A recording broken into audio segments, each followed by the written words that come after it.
Cupideros Feminist Chronicles 2, the Feminist Chronicles series. This story is entitled The Finished Race. Political fiction flash stories. Copyright Cupideros, Wednesday, December 23rd, 2015.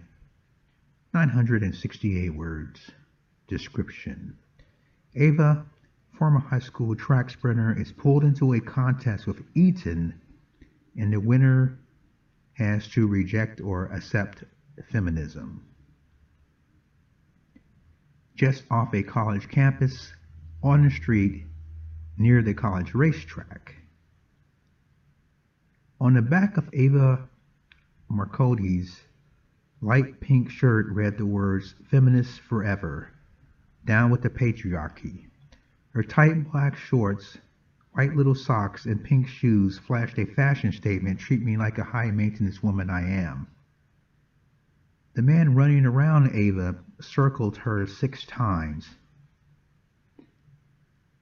And on the 6th time, Ava ignored the movie star jock dashing around the track lapping her, with his spiky waves of rich black hair and super friendly-looking blue eyes, enticing the mom woman in her to the surface. She needed some cock bad. 2 weeks passed since her last sexual fling. Now Eaton Stumpy, bent at the waist, holding his knees, breathing hard in his blue shorts, yellow wristband, and red cut-off sleeve shirt. He cut a shapely figure of a man. He raised his handsome, sweaty face and stared at the 100 yards ahead. He turned back and watched Ava approaching him, slowing down her jogging strides. Ava knew what was coming. He's going to try to ask me out. He'll act all cocky and sure to give off an alpha male aura. Ava had seen it all before, 100 times, 1,000 times. She slowed and came to a stop beside Eaton. "Hi, I'm Ava." "I'm Eaton." Ava caught her breath. "You're fast, and you have great stamina." "Isn't he going to ask me out? I should tell him I'm bi or lesbian to shoot down his hopes. I can run fast too. Most days I jog for endurance to keep my weight down." He laughed. Eaton shook his head. "If every girl was overweight like you, all the men would be married by now." "I'm a feminist too," Ava paused. "That slows some men down as well." "Yeah, you're right. Feminists. They think they can do everything. We can. If that was so, how come women in positions of power are still acting like men?" "It's not making a world of difference with women being in power." Ava pulled the rubber band off her shoulder-length black ponytail. "Not enough of us. You really think you can beat me to that 100-yard road marker in the grass?" "Of course." Eaton scratched his head.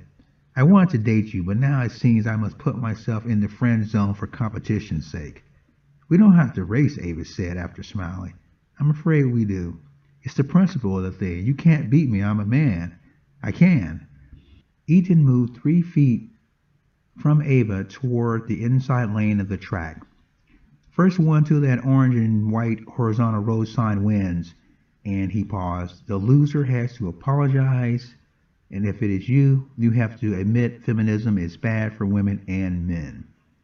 You, Eaton, have to admit feminism is good for men and women if I win." Ava flashed a bright tooth smile. Ava ran track in high school, but gave it up to become a pre-med student. Eaton jumped up and down. He shook out his arms and fingers, trying to relax his entire body. "Loosening up? That's good, Eaton. You're a professional sprinter.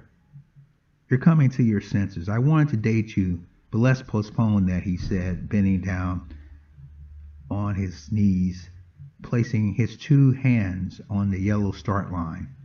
"Beat him, Ava," yelled Ava's heterosexual friend, Patsa Katsi. Even the audience is stacked in your favor." Eaton winked at Ava and narrowed his eyes seductively. Ava finally bounced on her toes, alert, readying herself to sprint.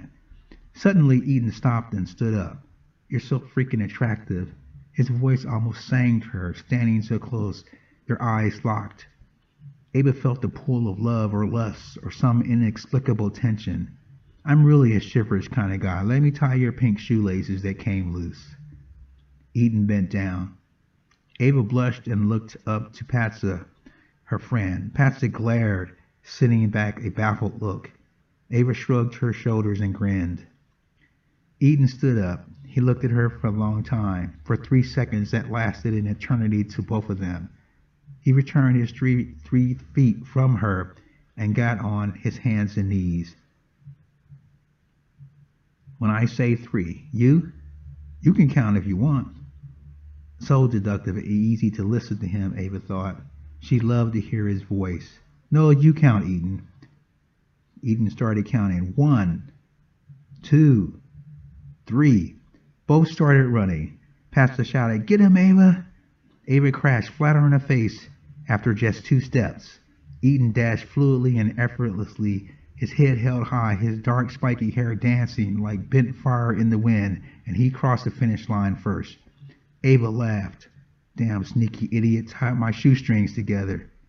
Eaton jogged back. "I told you I could beat you. You don't seriously think I'm going to apologize and admit feminism is bad when you cheated?"